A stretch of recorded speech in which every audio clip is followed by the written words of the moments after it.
Olá, alunos de Fundamentos da Transmissão de Calor. Essa é uma aula de laboratório de aletas. A parte teórica desse assunto vocês já tiveram e eu vou colocar um link para o vídeo para quem quiser e necessitar de um reavivamento da memória. A ideia na aula de hoje é fazer uma coleta de dados de temperatura ao longo do comprimento de uma aleta de seção transversal constante. As hipóteses simplificadoras são regime permanente, aleta de seção transversal constante, material homogêneo de propriedades constantes que compõem a aleta. O material, nesse caso dessa aleta, é o bronze. Essa aleta ela é cilíndrica maciça, tem um diâmetro de 1 centímetro. Bom, o que nós temos aqui em termos geométricos e em termos do nosso experimento? A aleta ela é disposta, ela vai ficar disposta na horizontal e ela é instrumentada a cada 15 milímetros ao longo do seu comprimento por termopares, desde a sua base, onde o termopar está indicado com T1, até a sua ponta com o termopar indicado como T8. Nós temos mais um termopar medindo a temperatura do ambiente. Como uma hipótese simplificadora adicional, eu vou imaginar que o ambiente, que é composto pelo ar ao redor da aleta, mais as paredes, o chão, o teto do laboratório aqui da FEI, tudo em equilíbrio térmico, a temperatura do ambiente constante, e ela vai ser medida pelo termopar T9. Nesses experimentos a gente sempre tem uma fonte quente e uma fonte fria. Quem vai ser a nossa fonte quente? A nossa fonte quente vai ser uma resistência elétrica por um motivo simples. Qual é esse motivo? Ela é fácil de controlar. A resistência elétrica vai estar indicada, essa aqui é, de novo, a geometria da aleta. Então está aqui a aleta, eu vou ter na ponta, em uma das extremidades da aleta, eu vou ter uma resistência térmica que vai fornecer, que vai ser a fonte quente. Essa resistência elétrica, ou nessa resistência elétrica, eu posso controlar tensão e corrente. A multiplicação da tensão pela corrente é a potência elétrica, que é a potência dissipada por efeito Joule, que vai ser o elemento de entrada de energia no volume de controle que a gente já vai indicar. Bom, na aleta, ela é um pouco esbelta, isso quer dizer que ela tem um comprimento razoável em relação ao seu diâmetro. Para que a ponta não fique em balanço, quem montou o experimento, a condição experimental, colocou na ponta dela um elemento de suporte. Esse elemento de suporte é feito de um material isolante termicamente. Bom, como a coisa vai se processar? A resistência elétrica e todo esse conjunto de uma das extremidades da aleta é envolvida por um material de isolante térmico. Então, supostamente, toda a energia que está sendo dissipada por efeito Joule na resistência elétrica, ela está indo para a aleta. Evidentemente, não existe nenhum material isolante termicamente que seja absolutamente perfeito, então uma parte dessa energia também vai ser dissipada para o ambiente, que nós vamos desprezar. Isso poderia entrar como mais uma hipótese simplificadora que não está nessa lista, mas poderia constar. Como o calor vai se processar dentro como a energia vai se transmitir nessa condição desse experimento, nesse arranjo experimental? Então, a coisa vai acontecer da seguinte maneira.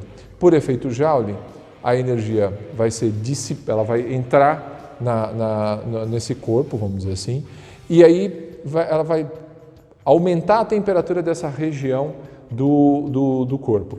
E esse aumento de temperatura, ele vai acabar se propagando por condução ao longo do comprimento da aleta. Então, por condução, através da massa da aleta, você tem a transferência de energia térmica e na superfície da aleta, convecção e radiação. Convecção para o ar ambiente, radiação para as vizinhanças. Muito bem. Aqui do lado eu tenho uma indicação representa também esquemática, olhando o conjunto de lado. Por uma questão de tradição, na base da aleta, quer dizer, que é essa parte aqui, a gente coloca o sistema de coordenadas, indica o sistema de coordenadas. Ele vai estar apontando da base para a ponta, a orientação do sistema de coordenadas. Como é que o calor, então, vai estar se propagando? Por tensão vezes corrente, potência elétrica, tensão vezes corrente, e por condução, essa energia que está entrando nessa extremidade do corpo, essa extremidade que está isolada termicamente não é a aleta. O corpo cilíndrico só pode ser considerado aleta dessa porção para fora. Dessa porção para dentro, onde tem o isolamento térmico, não é uma aleta. Bom, então, a tensão vezes a corrente vai dar a potência elétrica, que é a quantidade de energia por tempo que vai estar entrando, que vai ter que ser dissipada na aleta. Por quê? Porque a gente tem regime permanente. Nenhuma propriedade ou grandeza pode variar ao longo do tempo. Então, essa taxa de transferência de calor, ela vai entrar pela base da aleta, aqui ó. Então aqui, essa seção é a base da aleta. A taxa de transferência de calor, imaginando que a quantidade de energia térmica perdida para o ambiente por dissipação aqui no material isolante térmico seja muito pequena, né? Ou seja, desprezando essa quantidade de calor perdido para o ambiente, a taxa de transferência de calor pela base da aleta, que vem por condução pela área da seção transversal da aleta, é exatamente igual à potência elétrica. Isso tem que ser dissipado através da aleta. O calor vai se propagar ao longo do comprimento dessa aleta por condução e, obviamente, vai existir uma perda de calor por convecção e por radiação para o ambiente. Quando esse experimento foi ligado, ou seja, quando a aleta foi inicialmente, tudo antes de estar ligado, todo o conjunto da aleta, todo esse conjunto estava em temperatura ambiente. Então, se esses termopares todos, de 1 até 9, né, de 1 até 8, estavam medindo as temperaturas da superfície da aleta ao longo do seu comprimento. E o termopar T9 medindo a temperatura do ambiente, né, o ar mais as vizinhanças. Todos esses termopares, no começo do experimento, quando ele foi ligado, todos esses termopares estavam medindo exatamente a mesma temperatura. Então, se eu pegasse essas leituras todas e colocasse num gráfico ao longo do comprimento da aleta, eu veria a seguinte condição. Todas, em qualquer parte que eu fizesse a aquisição, ainda que eu só possa fazer por causa dessa condição experimental, só 8 aquisições aqui, eu teria no tempo igual a 0, uma distribuição de temperaturas homogênea para o conjunto igual a T infinito. Quem é T infinito? É a temperatura do ambiente que é medido por T9. Então, todo mundo estaria na mesma temperatura. Quando a resistência elétrica ela é ligada, a energia térmica começa a entrar por uma extremidade desse corpo e a temperatura de todos os pontos da aleta vão subindo, né? Nesse caso. Então, vai existir uma série de condições temporais de aumento de temperatura até atingir a condição de regime permanente, que é a condição do nosso experimento. Isso atingido, o que a gente espera encontrar, e nós vamos verificar lá no experimento, né, com as leituras que estão sendo feitas, né, que vão ser feitas, a bem da verdade, a gente espera que a distribuição de temperaturas tenha alguma coisa desse tipo, seja alguma coisa nessa condição.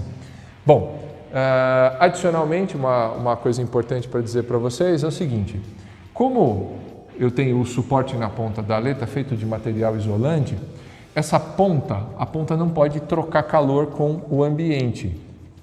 Na verdade, ela troca um pouco de calor por condução com o material isolante. Isso também vai ser mais uma hipótese simplificadora. Eu vou imaginar de novo um isolante perfeito. Então, a taxa de transferência de calor pela ponta é próxima de 0, ainda que sabemos que não seja exatamente igual a 0. Então, a taxa de transferência de calor pela ponta vai ser aproximadamente igual a 0. Então, naquele rol de condições de ponta de aleta, essa aleta é uma aleta de ponta adiabática. Okay? Então, o que a gente vai ter aqui? Ó? Isso aqui é a base, a temperatura da base medida por T1. Essa aqui vai ser a temperatura da ponta, que é medida pelo termopar T8. E ao longo do comprimento da aleta, eu vou ter as medições de T2 até T7.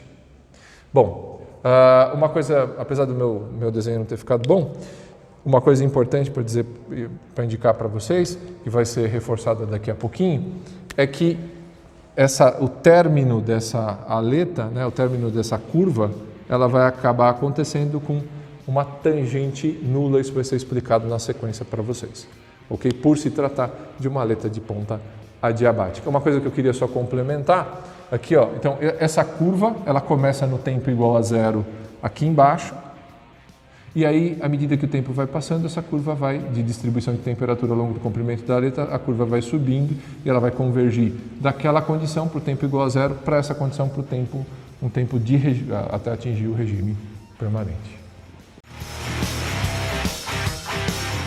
A aleta instrumentada está aqui. Vale a pena ressaltar apenas que esse tipo de geometria, do modo com que ela está colocada aí, é uma geometria que não é uma geometria de emprego comercial. Essa aleta foi construída para que nós pudéssemos fazer as medições. As aletas, em geral, são bem menores do que essa, certamente com um comprimento muito menor do que esse. Esse comprimento assim, exagerado é por causa da necessidade de instalação dos instrumentos. Bom, o que você está vendo aqui? Aqui eu tenho o que seria a região da base, onde está instalada a resistência elétrica interna, envolvendo a aleta de bronze.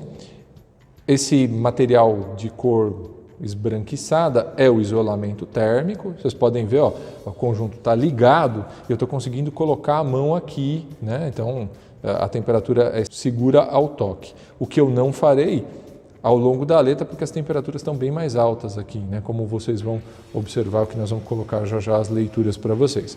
Então, o que nós temos aqui? A aleta, a emissividade dela é da ordem de 0,95, por isso ela está, né, para ter essa emissividade alta, muito perto da emissividade de um corpo negro, ela foi pintada de preto. Esses fios que vocês conseguem ver aqui, ó, né, que estão espaçados aqui, né, eles são indicativos das medições dos termopares, né? São os termopares ao longo do comprimento da aleta. E aqui conseguimos ver também o suporte e a região da ponta, né? E adicionalmente aqui o T9, que está medindo a temperatura do ambiente. Então, só recapitulando, por efeito Joule, na resistência elétrica, nós temos a dissipação térmica, né? A energia vai se propagar no interior da aleta por condução e vai ser perdida para o ambiente por convecção para o ar e por radiação para as vizinhanças.